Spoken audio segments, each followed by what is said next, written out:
This second lesson is called Tour Arrangement Reconfirmation. The word used here is reconfirmation. So, how many times do you have to reconfirm? Definitely a minimum of 2 times. That's why the word used is reconfirm. It is not a simple confirmation, it's reconfirm. It can be more than 2 times, it can be 3 times. If I were to do the job, I would confirm at least 3 times. So when you reconfirm, what do you do actually? You want to reconfirm the number of packs, and then you want to reconfirm who is the group leader, and now into more details, which bus are you going to use? What is the bus number? Who is the driver? What is the telephone number of the driver? How many packs? And one very important question, where do they come from? Why is it so important? Because every people in the world is different. If a group comes from China, you will know how to handle a Chinese group. If the group comes from Indonesia, then you will also know how to handle Indonesians. And you reconfirm the name of the tour leader. Not only just the name, you have to reconfirm how to pronounce their name. You do not want to be caught pronouncing a person's name wrongly in front of her or in front of him. In this second lesson, there are 3 work activities, they call it. Alright, the word work activities is a term used by JPK. What is JPK again? Jabatan Pembangunan Kemahiran. The modules that we are teaching you tonight, from now until the end of the course, is not something that we produce ourselves. It is all set by Jabatan Pembangunan Kemahiran. We are here to present to you what you need to know to become a tour guide. There are 3 things in the work activities. Remember, the subtopic is called work activities. The first one is to reconfirm your itinerary. The second one is acquire up-to-date information. Acquire up-to-date information means you reconfirm all the details required in each item listed in your itinerary. Where do you start your job? Is it going to be in the hotel or is it going to be at the airport? Okay? And lastly, you finalize. So again, how many times you should reconfirm? Minimum 2 times. The best, more than that, 2-3 times, because there is always a last minute thing. Why last minute? A flight could be cancelled. A flight could be delayed. This is your itinerary. It's going to be 3 days, 2 nights to Malacca. Malacca is one of the most popular destinations in Malaysia. Okay, you will be surprised at how many millions of people visit Malacca each year. What is the inviting factor of Malacca? It's so simple. It is the history. Malacca is rich of history. It has about 500 or 600 years of history. That's why people want to see what? They want to see the proof. You will start your job at the airport. So what sort of information do you need? First, the estimated time of arrival. Or some people are using the word scheduled time of arrival. You may see these 2 terms. ETA is the previous one, and nowadays we have seen many people are using STA. STA means scheduled time of arrival. What other information? Okay, the flight number, the name of the tour leader, how many packs, which bus are you going to use, what is the bus driver's name, what is his phone number, and also if you can get as early as possible the tour leader WhatsApp number. And some people even use email.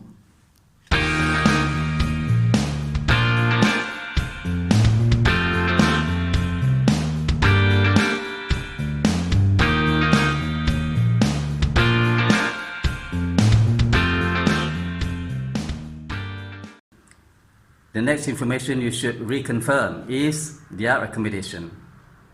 Okay, what could be the questions? Right, room list, number of rooms, how many packs in each room. If it is a group, some group they use 2 persons per room, some even use 3, and some even have 4. That's why you need to have the name list. If for example, the travel agent cannot give you the name list, who do you think will be able to give you? That's where the WhatsApp number of the tour leader comes in handy. You know what to do next? To get all the lists of the rooms, you will have to communicate with the tour leader. What is the difference between a tour leader and a tour guide? Tour guide is locally in Malaysia. If you are going outside of Malaysia, you cannot be a tour guide. You will be a tour leader just for the group. Your job is limited to look after the group only, not the tour. So get the tour leader's name and phone number. If you do not have this information, you will know that later on when you arrive at the hotel, at the reception, there will be all sorts of fights. When people are not agreeing with each other, they want to say with this one wants to say with that. So get this all information correct in the beginning. The next one is definitely the meals. Whether upon arrival they have the meals, or the meals are on their own, or the meals in the hotel, or the meals will be at the restaurant. If it is going to be at the restaurant, acquire up-to-date information, whether the meals have been paid, or they pay on by themselves, or they pay on the spot. Get all this information up front. What about the menu? Is it going to be a buffet? Is it going to be a set menu? Is it going to be an a la carte? It is not just one information, it is a series of details of the information you need to know about your group. 3 days, 2 nights. How are you going to be paid? That is also a question you have to acquire up-to-date information. What is your payment like? Is it going to be just the daytime and evening time there is no payment, or evening time it is considered as overtime, or it is just a package, 3 days, 2 nights, this is your salary.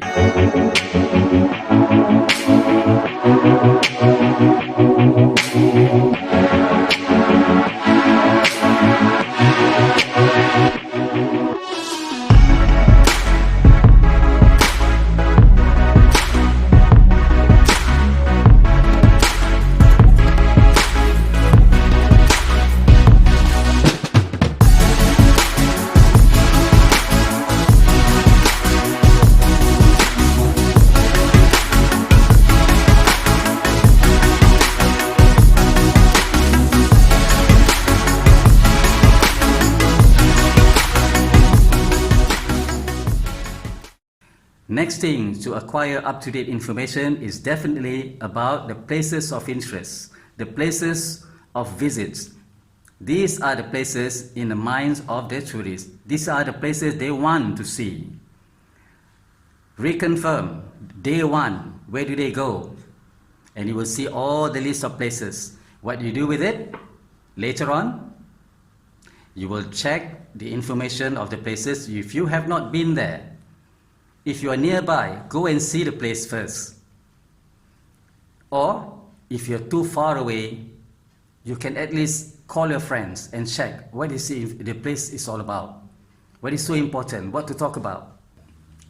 About the itinerary, about the places of interest, then you have to reconfirm with travel agent what are the things needed to be done there. Whether there are tickets to be bought, or have they already paid for the tickets. If they have done so, how do you go about to bring the customers to the place? Then you will need a voucher. What is a voucher? A voucher is just a piece of information in replacement of money. A voucher can be an information that the arrangement has been paid, or the arrangement will be paid later. So it is just an information intermediate in replacement of money. It could be one piece of paper. It could be a coupon. So there is no set standard how a voucher should look like. It is not a receipt. It is not an invoice. It is just a voucher. It's written there, voucher. For example, a voucher for 40 packs for the entrance of Malacca River. You see there, they have Tamingsari. They also have Malacca River Cruise, and they have Porta de Santiago, or more popularly known as A Famosa. So, what details do you need to ask your travel agent about A Famosa or Porta de Santiago? Is there any ticket? Exactly. Is there any ticket? Is the entrance free? If the entrance is free, what about the tour there? Do I need to do it by myself, or is there a local tour guide there?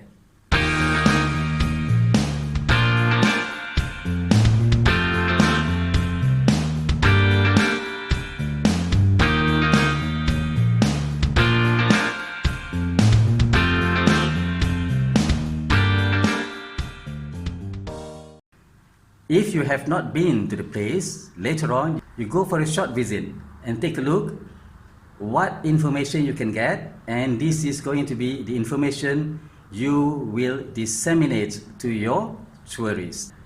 And then Tamingsari, what about the ticket entrance? Has it been paid? If it is not paid, should you bring money to pay it on the spot there, or should you bring a voucher? There are places who can accept vouchers. There are places who will not accept vouchers. If the place does not accept voucher, then the best is to bring cash and you pay there. A lot of travel agencies, they would play safe, pay on the spot, because, example, if we have paid ahead 40 packs and suddenly 4 of them say, oh, it's too high, I'm so afraid to go up there. So then you have lost 4 tickets for nothing. So, note down all the possibility. If it says you will bring the money, be alert, you will have to bring some cash. Same goes with the next itinerary, which is the Malacca River. What questions you will ask? Is the entrance ticket being paid? Or do I bring a voucher? Or do I have to pay by myself at the ticket counter? Is there a special price for our travel agency? Most probably they will say, okay, you pay on the spot. Again, some people may not want to go onto the water. Some people are just afraid to be in the water. We never know. Well, that's all we have for the first part in the second lesson. See you soon in part 2 of lesson 2. Salam Mesra Malaysia.